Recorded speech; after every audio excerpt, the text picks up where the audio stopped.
teman-teman, tahukah kamu apa itu manajemen kearsipan dan sistem informasi manajemen kearsipan? Sebelumnya, kita harus mengetahui terlebih dahulu apa itu arsip.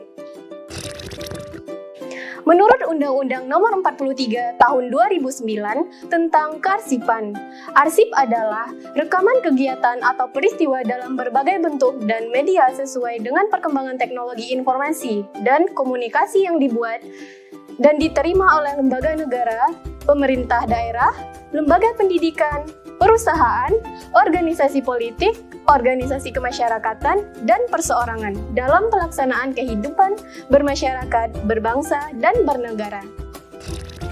Jadi, dapat kita simpulkan, arsip merupakan berbagai bentuk informasi yang direkam guna untuk membantu daya ingatan manusia, maupun dalam rangka pelaksanaan kegiatan pemerintahan, perusahaan, pendidikan, dan pelaksanaan kehidupan bermasyarakat, berbangsa, dan bernegara. Lalu, apa saja jenis-jenis arsip? Yang pertama, menurut subjek atau isinya, arsip dapat dibedakan menjadi beberapa macam, yaitu arsip keuangan, arsip kepegawaian, arsip pemasaran, arsip pendidikan, dan lain-lain. Kemudian, arsip menurut bentuk dan wujudnya, yaitu surat, gambar, foto, peta, compact disc, pita rekaman, mikrofilm, disket, dan lain-lain. Kemudian ada juga menurut nilai dan kegunaannya.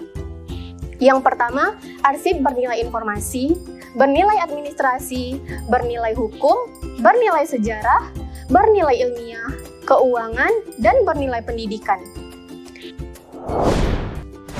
Arsip menurut sifat kepentingannya ada 3. Yang pertama, arsip tidak berguna atau non-esensial. Yang kedua, arsip berguna dan arsip penting. Arsip menurut fungsinya, yang pertama arsip dinamis dan yang kedua yaitu arsip statis. Selanjutnya, arsip menurut tempat atau tingkat pengelolaannya, yaitu arsip pusat dan arsip unit. Selanjutnya, arsip menurut keasliannya. Yang pertama, arsip asli, arsip tembusan, arsip salinan, dan arsip petikan. Kemudian, arsip menurut kekuatan hukum. Ada arsip otentik dan arsip tidak otentik. Nah, itulah sekilas mengenai arsip. Lalu, apa yang dimaksud dengan manajemen kearsipan?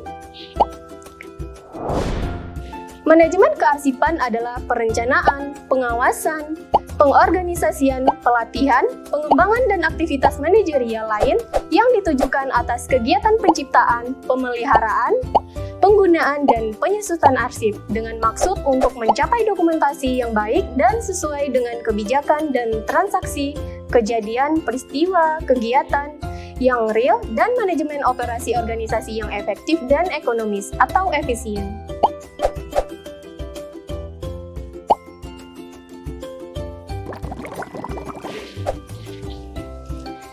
Selain itu, kita juga harus mengetahui fungsi dan manfaat manajemen kearsipan itu sendiri. Adapun fungsi manajemen kearsipan dibagi menjadi 2 jenis.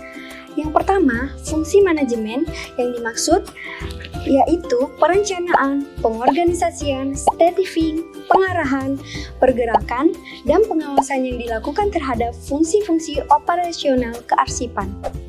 Yang kedua, fungsi operasional, yakni pengolahan arsip statis yang meliputi akuisisi, pengolahan, persepsi, dan akses.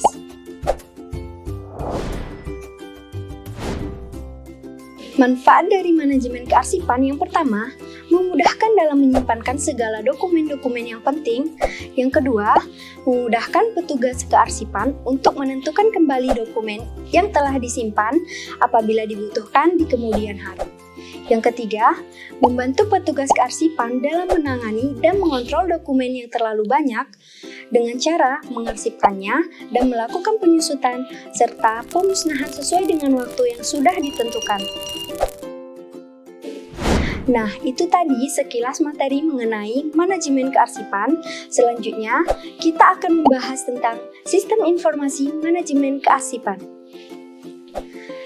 Sistem dalam bahasa Latin atau sistem dalam bahasa Yunani sistema adalah kesatuan yang terdiri dari komponen atau elemen yang dihubungkan bersama untuk memudahkan aliran informasi, materi, atau energi. Informasi adalah data yang telah diolah dan diambil keputusan. Informasi merupakan produk akhir dari suatu sistem, dari pengolahan sistem, pengeluaran data-data yang sudah diolah, baik berupa dalam matematis yang dijadikan sebagai dasar bagi pemimpin dan menentukan langkah ke depannya. Sistem informasi manajemen kearsipan adalah suatu sistem manajemen surat menyurat pada suatu pemerintah daerah dan merupakan sesuatu yang sangat viral. Surat tersebut harus disimpan semakin banyak dan beragam jenisnya disusun berdasarkan analisis kebutuhan lembaga yang bersangkutan. Nah, selanjutnya kita akan membahas mengenai perencanaan, pengelolaan, dan kerangka kerja sistem informasi manajemen. Yang pertama, perencanaan sistem informasi manajemen, di mana perencanaan informasi adalah bagaimana merencanakan penerapan pengetahuan tentang sistem informasi pada organisasi. Untuk mencapai suatu sistem yang baik, tentunya harus melewati beberapa tahap. Tahap yang pertama harus menentukan ide. Ide adalah hal yang terpenting dalam organisasi. Dengan adanya banyak ide-ide yang membangun, maka organisasi akan semakin dapat maju dan bersaing. Tahap yang kedua, perencanaan. Merancang atau mendesain pemecahan masalah dengan ditopang oleh ide-ide yang bersifat membangun. Merancang suatu sistem informasi memerlukan kemampuan dan pengalaman perencanaan yang tinggi karena merancang berarti membuat fondasi dan kerangka sistem informasi yang hasilnya harus kokoh dan kuat. Tahap yang ketiga, aplikasi sistem. Perancangan yang sudah selesai tentunya harus diaplikasikan ke sistem nyata dari organisasi, dalam arti dijalankan untuk mendukung kegiatan usaha organisasi. Tahap yang keempat, pengawasan atau pengontrolan. Sistem yang sudah diaplikasikan perlu dikontrol secara terus-menerus untuk mengetahui apakah sistem informasi sudah berjalan secara baik atau perlu adanya penambahan atau pengurangan. Tahap yang kelima atau tahap yang terakhir, penilaian atau evaluasi. Penilaian yang dilakukan untuk mengetahui apakah ada perubahan atau tidak dalam usaha yang dijalankan organisasi. Selanjutnya, pengelolaan sistem informasi manajemen. Pengelolaan sistem informasi terdiri dari manajer dan staf bawahannya. Pengolahan sistem informasi diperlukan untuk menghasilkan produk informasi yang berdaya guna. Selanjutnya, kerangka kerja sistem informasi manajemen. Menurut O'Brien, kerangka kerja sistem informasi dapat dijelaskan sebagai berikut. Yang pertama, konsep dasar. Yang kedua, teknologi informasi. Yang ketiga, aplikasi bisnis. Yang keempat, proses pengembangan. Dan yang terakhir, tantangan manajemen. Selanjutnya, apa sih tujuan sistem informasi manajemen? Yang pertama, meningkatkan kemampuan kinerja arsip lembaga agar tercapai efektivitas dan efisiensi unit kearsipan. Yang kedua, mengembangkan sistem teknologi informasi dan memanfaatkan berbagai sumber informasi dan menghasilkan sistem informasi kearsipan. Yang ketiga, meningkatkan kualitas sumber daya pengelolaan arsip. Dan yang keempat, meningkatkan fasilitas sarana dan prasarana agar menunjang kegiatan kearsipan. Materi selanjutnya itu tentang manfaat implementasi sistem informasi manajemen kearsipan. Nah, di sini ada 8 manfaat. Yang pertama itu terbentuknya database arsip yang efektif dan efisien. Yang kedua, adanya manajemen atau SOP surat yang efektif dan efisien. Yang ketiga, menghemat biaya duplikasi data atau fotokopi. Yang keempat, efektif dan efisien untuk sistem dokumen mengalir persetujuan atau approval. Selanjutnya itu pemantauan terhadap pegawai yang melakukan respon cepat, lambat, kerja efektif atau tidak. Selanjutnya, meningkatkan kebersihan kantor dan kertas yang berceceran atau paperless. Yang selanjutnya, meningkatkan kinerja tim dengan adanya respon yang cepat serta tracking yang jelas. Yang selanjutnya, mempermudah penelusuran surat dan posisi dokumen asli surat. Namun, apa saja teknologi yang dapat kita gunakan dalam sistem informasi manajemen kearsipan tersebut? Yang pertama yaitu sistem arsip berbasis web. Bahasa pemrograman server-side menggunakan PHP, client-side scripting sebagai pendukung sistem arsip. Nah, dalam hal ini kita mempunyai beberapa fase dalam sistem informasi manajemen kearsipan. Yang pertama, fase penggunaan dan pendistribusian arsip. Pengurusan surat merupakan salah satu elemen dan fungsi arti program manajemen kearsipan. Pengolahan surat yang dilaksanakan secara efisien merupakan hal yang penting di dalam mendistribusikan informasi dari satu unit ke unit lain di dalam organisasi dan distribusi antara organisasi. Masalah lain yang timbul dalam penyelenggaraan tata kearsipan atau tata berkas antara lain berupa kesulitan memperoleh kembali warkat karena hilang, kesulitan menemukan warkat baru didapat setelah membongkari semua tumpukan berkas, setiap kali warkat bertambah volumenya, kesulitan memperoleh tempat penyimpanan yang layak dan memenuhi syarat. Yang selanjutnya, kekurangan pegawai yang cukup terlatih di bidang tata berkas untuk mengatasi dan memecahkan masalah di bidang tata berkas. Sebenarnya, disinilah letak pengertian filing sesungguhnya. Yang kedua, fase pemeliharaan. Agar arsip dapat dikelola dan tertata dengan rapi serta apik, maka sangat diperlukan tenaga pengolahan yang profesional dengan didukung oleh sarana dan prasarana yang memadai dan lengkap untuk melahirkan sumber daya aparatur di bidang kearsipan. Selanjutnya, fase yang terakhir adalah fase penyusutan. Fase penyusutan adalah termasuk kegiatan yang harus dilakukan di dalam pengelolaan kearsipan. Peraturan Pemerintahan Nomor 34 Tahun 1979 disebutkan untuk keperluan itu hendaknya memperhatikan hal-hal berikut di bawah ini. Yang pertama, angka pemakaian. Yang kedua, jadwal retensi arsip. Yang ketiga, jadwal kegunaan arsip.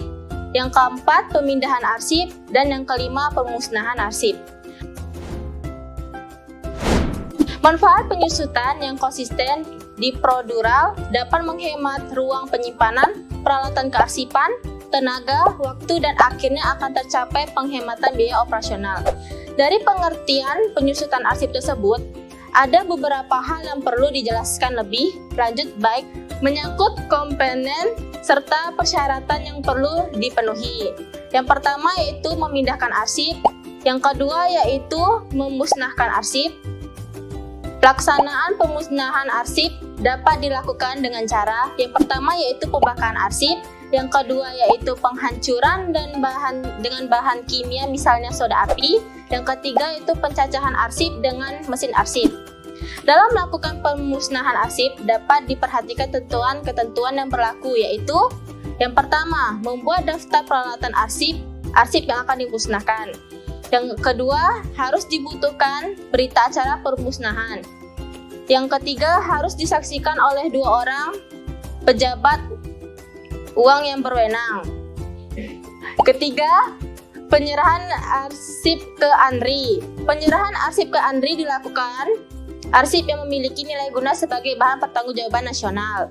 Bagi arsip-arsip yang disimpan oleh lembaga-lembaga negara atau badan-badan pemerintah di tingkat pusat harus diserahkan ke ANRI. Inti dari kegiatan tata usaha yaitu yang pertama yaitu pencarian data, yang kedua pencatatan data, yang ketiga pengolahan data, yang keempat penggandaan data, yang kelima pengiriman data, yang keenam penyimpanan data, dan yang ketujuh pemusnahan data. Itulah beberapa penjelasan mengenai kearsipan dan sistem informasi manajemen kearsipan. Namun apakah ada hubungan antara keduanya? Tentu ada. Nah, hubungan arsip dan sistem informasi manajemen kearsipan ini adalah hubungan arsip dan SIM sistem informasi manajemen. Dalam pengambilan keputusan yang kita kenal adalah sistem informasi manajemen atau manajemen informasi sistem. Di dalam SIM data diolah menjadi informasi. Informasi menjadi bahan pertimbangan dalam proses pengambilan keputusan.